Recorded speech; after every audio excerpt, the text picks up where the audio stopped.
Fala galera, bom dia, boa tarde, boa noite. Está começando mais um episódio aqui no Arete Jus. E hoje nosso convidado especial será a Lei 12.016, que trata sobre o mandado de segurança individual e coletivo. Mas antes de começarmos, não se esqueça de deixar aquele like, hein, galera. Vamos lá? Artigo 1º. Conceder-se-á mandado de segurança para proteger direito líquido e certo, não amparado por habeas corpus ou habeas data, sempre que, ilegalmente ou com abuso de poder, qualquer pessoa física ou jurídica sofrer violação ou houver justo receio de sofrê-la por parte de autoridade, seja de que categoria for e sejam quais forem as funções que exerce. Galera, vide a DIN 4.296. Parágrafo 1º. Equiparam-se as autoridades, para os efeitos desta lei, os representantes ou órgãos de partidos políticos e os administradores de entidades autárquicas, bem como os dirigentes de pessoas jurídicas ou as pessoas naturais no exercício de atribuições do poder público, somente no que disser respeito a essas atribuições. Parágrafo 2º. Não cabe mandado de segurança contra os atos de gestão comercial praticados pelos administradores de empresas públicas, de sociedades de economia mista e de concessionárias de serviço público. Parágrafo 3º. Quando o direito ameaçado ou violado couber a várias pessoas, qualquer delas poderá requerer o mandado de segurança. Artigo 2º. Considerar-se-á federal a autoridade coatora se as consequências de ordem patrimonial do ato contra o qual se requer o mandado houverem de ser suportadas pela União ou entidade por ela controlada. Artigo 3º. O titular de direito líquido e certo decorrente de direito, em condições idênticas, de terceiro poderá impetrar mandado de segurança a favor do direito originário, se o seu titular não o fizer, no prazo de 30 dias, quando notificado judicialmente. Parágrafo único. O exercício do direito previsto no caput deste artigo submete-se ao prazo fixado no artigo 23 desta lei, contado da notificação. Artigo 4º. Em caso de urgência, é permitido, observados os requisitos legais, impetrar mandado de segurança por telegrama, radiograma, fax ou outro meio eletrônico de autenticidade comprovada. Parágrafo 1º. Poderá o juiz, em caso de urgência, notificar a autoridade por telegrama, radiograma ou outro meio que assegure a autenticidade do documento e a imediata ciência pela autoridade. Parágrafo 2º. O texto original da petição deverá ser apresentado nos 5 dias úteis seguintes. Parágrafo 3º. Para os fins deste artigo, em se tratando de documento eletrônico, serão observadas as regras da Infraestrutura de Chaves Públicas Brasileira, ICP Brasil. Artigo 5º. Não se concederá mandado de segurança quando se tratar, inciso 1, de ato do qual caiba recurso administrativo com efeito suspensivo, independentemente de caução. Inciso 2, de decisão judicial da qual caiba recurso com efeito suspensivo. Inciso 3, de decisão judicial transitada em julgado. Parágrafo único. Vetado. Artigo 6º. A petição inicial, que deverá preencher os requisitos estabelecidos pela lei processual, será apresentada em 2 vias, com os documentos que instruírem a primeira reproduzidos na segunda e indicará, além da autoridade coatora, a pessoa jurídica que esta integra, a qual se acha vinculada ou da qual exerce atribuições. Parágrafo 1º. No caso em que o documento necessário à prova do alegado se ache em repartição ou estabelecimento público ou em poder de autoridade que se recuse a fornecê-lo por certidão ou de terceiro, o juiz ordenará, preliminarmente, por ofício, a exibição desse documento em original ou em cópia autêntica e marcará, para o cumprimento da ordem, o prazo de 10 dias. O escrivão extrairá cópias do documento para juntá-las à segunda via da petição. Parágrafo 2º. Se a autoridade que tiver procedido dessa maneira for a própria coautora, a ordem far-se-á no próprio instrumento da notificação. Parágrafo 3º.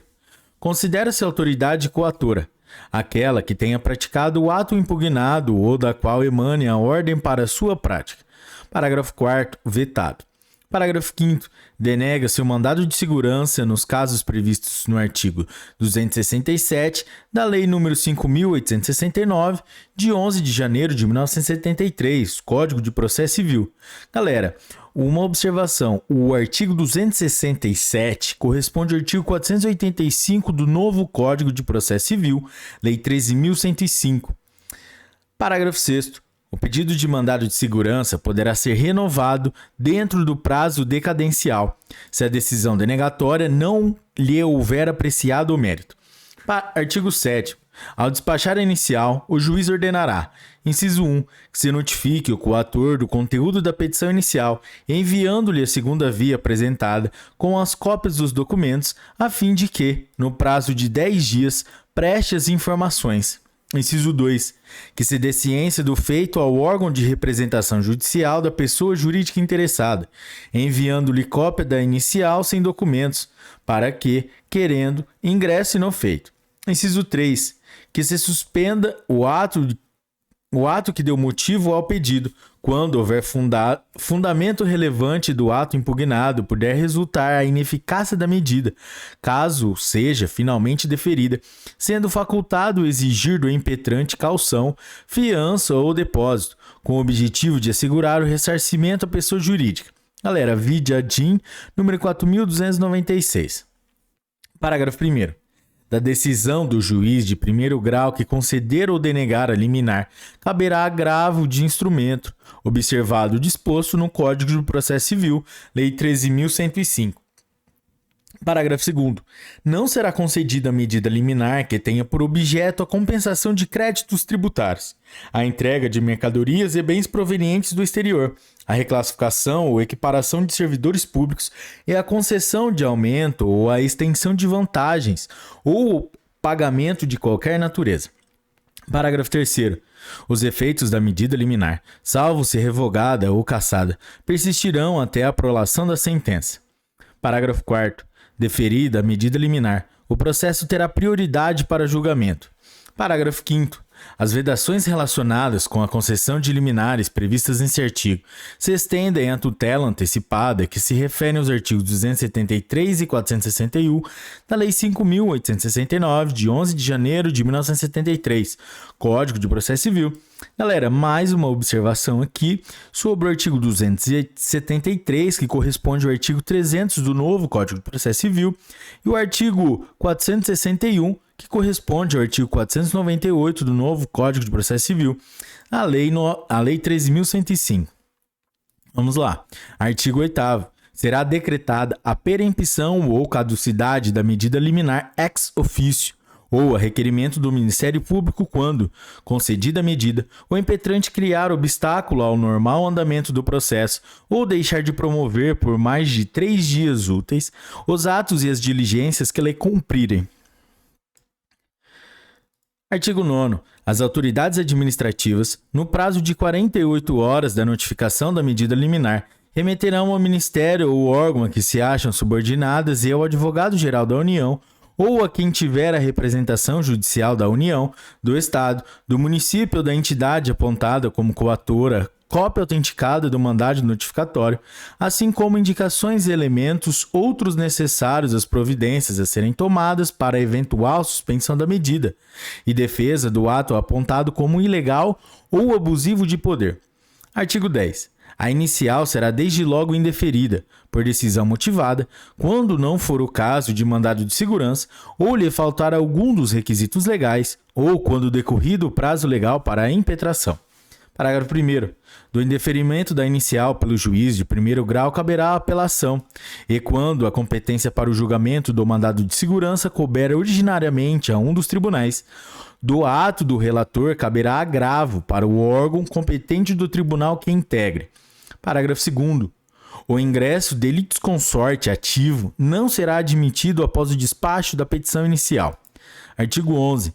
Feitas as notificações, o serventuário em cujo cartório corra o feito juntará aos autos cópia autêntica dos ofícios endereçados ao coator e ao órgão de representação judicial da pessoa jurídica interessada, bem como a prova da entrega a estes ou de sua recusa em aceitá-los ou dar recibo, e, no caso do artigo 4º desta lei, a comprovação da remessa.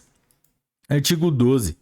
Findo o prazo a que se refere o inciso 1 do caput do artigo 7º desta lei, o juiz ouvirá o representante do Ministério Público, que opinará dentro do prazo improrrogável de 10 dias. Parágrafo único. Com ou sem o parecer do Ministério Público, os autos serão conclusos ao juiz para a decisão, a qual deverá ser necessariamente proferida em 30 dias. Artigo 13. Concedido o mandado, o juiz transmitirá em ofício, por intermédio do oficial do juízo, ou pelo correio, mediante correspondência com aviso de recebimento, o inteiro teor da sentença à autoridade coatora e à pessoa jurídica interessada. Parágrafo único. Em caso de urgência, poderá o juiz observar o disposto no artigo 4º desta lei. Artigo 14. Da sentença, denegando ou condenando o mandado, cabe apelação. Parágrafo 1º. Concedida a segurança, a sentença estará sujeita obrigatoriamente ao duplo grau de jurisdição. Parágrafo 2º. Estende-se à autoridade coatora o direito de recorrer. Parágrafo 3º. A sentença que conceder o mandado de segurança pode ser executada provisoriamente, salvo nos casos em que for vedada a concessão da medida liminar.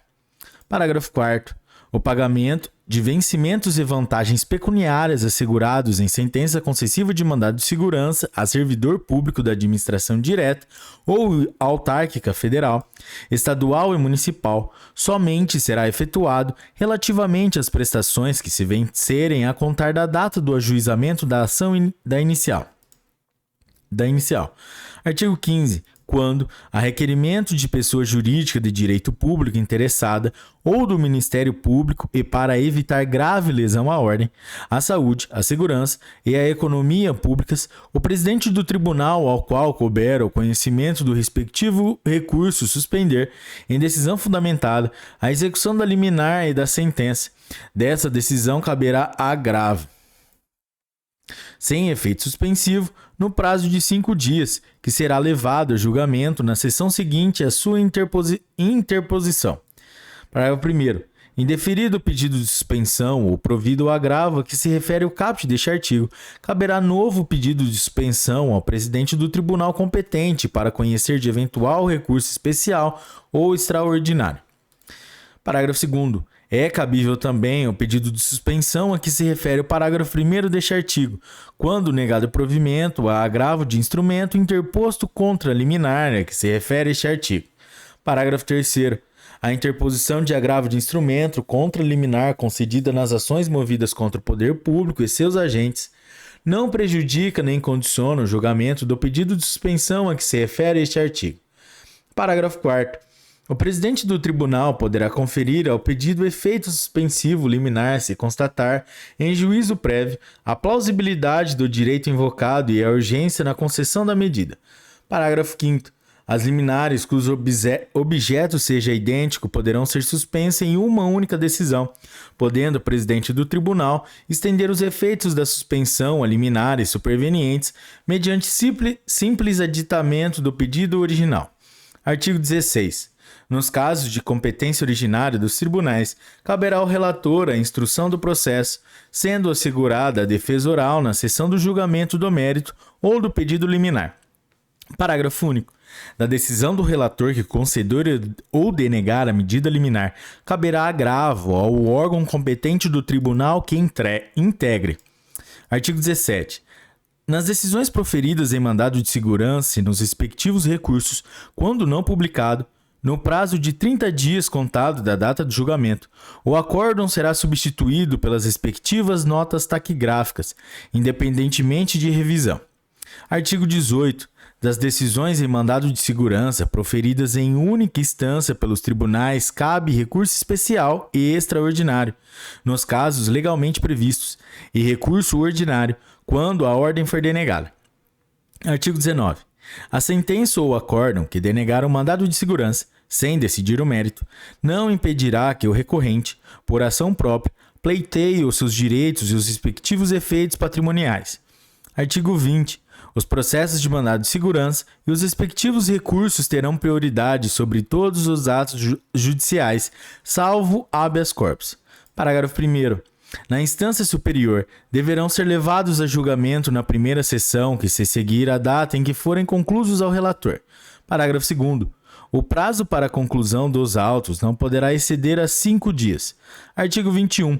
O mandado de segurança coletivo pode ser impetrado por partido político com representação no Congresso Nacional, na defesa de seus interesses legítimos relativos a seus integrantes ou a finalidade partidária, ou por organização sindical, entidade de classe ou associação legalmente constituída e em funcionamento há pelo menos 1 ano, em defesa de direitos líquidos e certos da totalidade ou de parte dos seus membros ou associados, na forma dos seus estatutos e desde que pertinentes às suas finalidades, dispensada para tanto autorização especial. Parágrafo único. Os direitos protegidos pelo mandado de segurança coletivo podem ser: inciso 1, coletivos, assim entendidos para efeitos desta lei. Os transindividuais, de natureza indivisível, de que seja titular grupo ou categoria de pessoas ligadas entre si ou com a parte contrária por uma relação jurídica básica. Inciso 2. Individuais ou homogêneos. Individuais homogêneos, assim entendidos, para efeito desta lei, os decorrentes de origem comum e da atividade ou situação específica da totalidade ou de parte dos associados ou membros do impetrante. Artigo 22. No mandado de segurança coletivo, a sentença fará coisa julgada limitadamente aos membros do grupo ou categoria substituídos pelo impetrante. Galera, vide a DIN 4.296. Parágrafo 1º.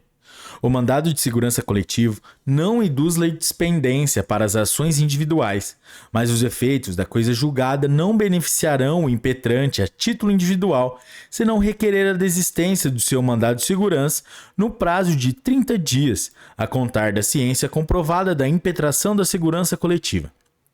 Parágrafo 2º. No mandado de segurança coletivo, a liminar só poderá ser concedida após a audiência do representante judicial da pessoa jurídica de direito público, que deverá se pronunciar no prazo de 72 horas. Galera, vide a DIN número 4.296. Artigo 23. O direito de requerer mandado de segurança extinguir-se-á decorridos 120 dias, contados da ciência pelo interessado do ato impugnado. Galera, vide a DIN número 4.296.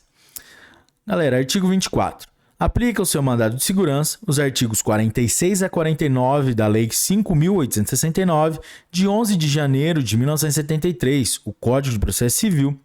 Galera, uma observação aqui.